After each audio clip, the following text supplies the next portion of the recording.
دامجا سلام، خوبی؟ سلام. یه لطفی بکن بچه‌ها رو بفرستن بیان مغازه، یه 10 تا گونی برنج با 5 6 تا حلب روغن بهشون بده، فقط درجه 1 بهشون بده. دو روز دیگه نگن آقا نظریش فلان بود بیسار بود.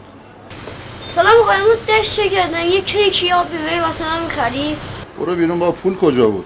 حاجی داری 10 تا کیسه برنج بگیری، نداری یه دونه کیک واسه این بچه بگیری؟ به والله که نظری میدی فقط واسه اینکه اسمت بمونه تو محل، واسه امام حسین نیست که بگن حاجی فلان نظری میده، فلان هیئتیه، فلان کارو میکنه.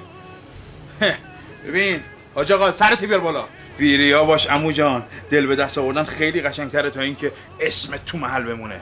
کار خیر خوبه که خدا ببینه نه بندش. عمو جان بیا قربونت برم، هر چی میخوای بردار، من حساب میکنم. دورت بگردم.